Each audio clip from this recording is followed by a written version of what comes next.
नमस्ते, आप सभी का बहुत बहुत स्वागत है। तो कैंसर का इलाज आपको बताया गया 3 तरीके से होता है, सर्जरी से, कीमोथेरेपी से, रेडियोथेरेपी से, और कई बार रेडियोथेरेपी और कीमोथेरेपी एक साथ भी दी जाती है।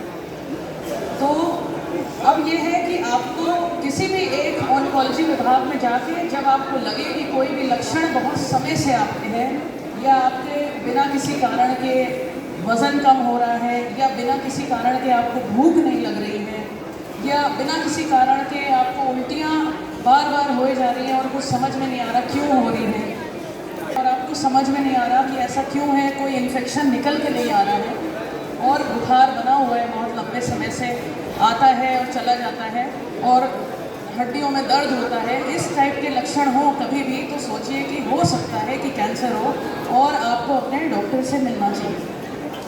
जांचें होने के बाद, जांच होना बहुत ज़रूरी है, जिसमें बायोप्सी भी इन्वॉल्व होती है। बायोप्सी यानी मोटी सुई की जांच, जिसमें टुकड़ा लिया जाता है, और उससे डरे ना, जैसा कि बताया गया है, वो ज़रूरी है डायग्नोसिस बनाने के लिए। बहुत प्रकार के कैंसर होते हैं, तो बायोप्सी के बिना डायग्नोसिस बनना असंभव हो जाता है कई बार। अगर डायग्नोसिस बन गई तो कौन से टाइप का कैंसर है, किस तरीके का कैंसर है, वो जानना, वो किस टाइप की थेरेपी को रिस्पॉन्ड करेगा वो कैंसर, ये जानने के लिए भी बायोप्सी बहुत ज़रूरी होती है।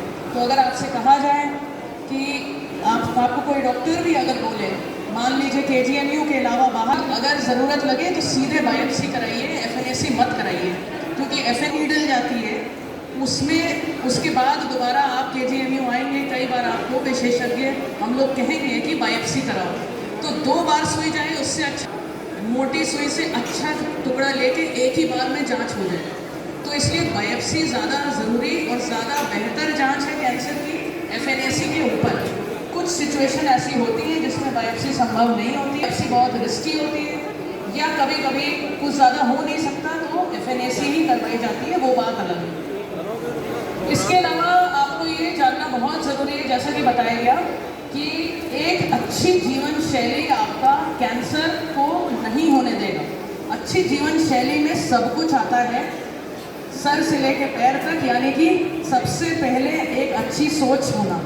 अगर आपकी सोच अच्छी है, आपकी विचारधारा सही है, अगर आपके मन में आपके ऐसे विचार नहीं आते उतार चढ़ाव वाले, बहुत ज़्यादा क्रोध नहीं करते आप, अगर आपके सारे इमोशन, आपकी सारी भावनाएं संतुलित हैं और आपके पूरे कंट्रोल में हैं, तो ये एक बहुत अच्छा लक्षण है। और उसके साथ साथ आपको अच्छा खाना खाना है।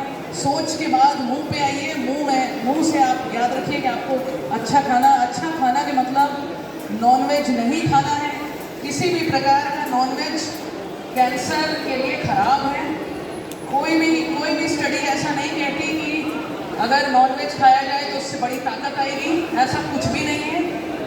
नॉनवेज यानी कि मांस खाना हर प्रकार से इंसान के लिए बुरा है। उससे आमाशय का कैंसर, इंटेस्टाइन का कैंसर, कोलन का कैंसर सब कुछ होता है, ठीक है।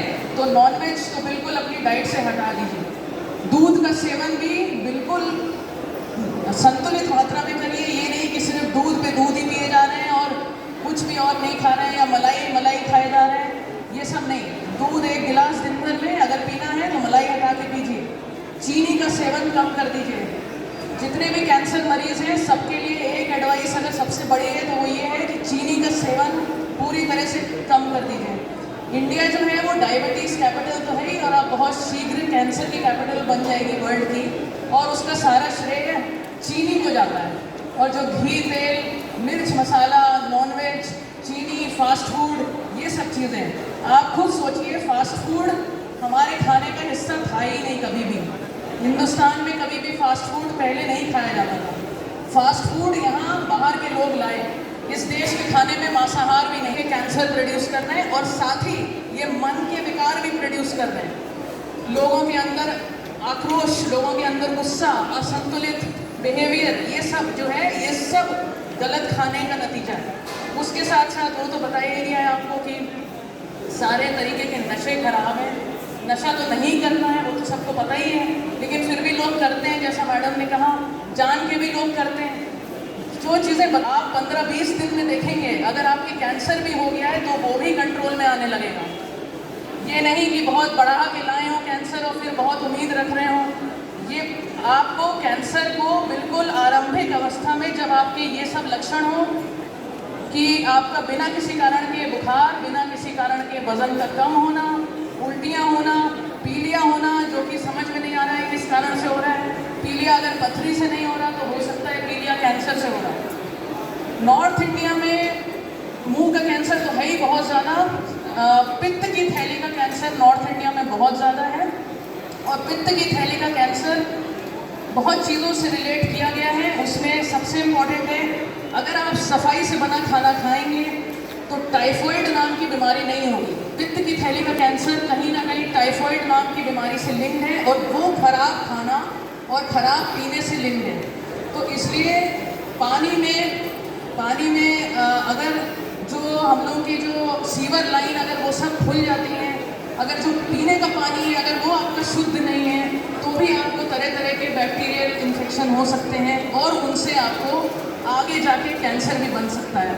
तो शुद्ध पानी हो, अगर आप आरओ का पानी आपके पास नहीं है, उपलब्ध है, तो आप उबला पानी पिएं घर में, अगर आरओ नहीं है तो ये सब चीज़ों का ध्यान रखना है। इसके अलावा पित्त की थैली का कैंसर को लिंक किया गया है मस्टर्ड ऑयल से, ठीक है। तो जो मस्टर्ड ऑयल जो होता है वो गांव में लोग फ्रेश मस्टर्ड ऑयल से खाना बनाएं वो तो सही है, लेकिन जो मिलावट वाला ऑयल, जो तेल जो मिलावट वाला मिलता है गांव में, उससे पित्त की थैली का कैंसर होता है। तो वो मिलावट वाला कोई तेल का इस्तेमाल ना करें, तेल बार बार गर्म ना करें, उसी खौलाए हुए तेल में बार बार अगले दिन भी थोड़ा तेल मिला दिया, ये ना करें। उस एक बार में खाना बनाएं, जो तेल यूज़ करना है यूज़ करें, उसके बाद उस तेल को हटा दें, अगले दिन फ्रेश तेल में खाना बनाएं। तो इन सब चीज़ों से भी जो पेट के कैंसर हैं कई जगहों के वो होते हैं, तो इसका भी आपको विशेष ध्यान रखना है। किसी को कोई सवाल पूछना हो, कोई प्रश्न कैंसर से रिलेटेड, कैसे होता है, क्या है, किसी के मन में कोई शंका हो तो बताएं। लैट्रीन काली होना, पीलिया होना, ये सब भी अगर लंबे समय से बने हुए हैं तो वो आपके कहीं ना कहीं इंटेस्टाइन का, आमाशय का, कोलन का कैंसर हो सकता है।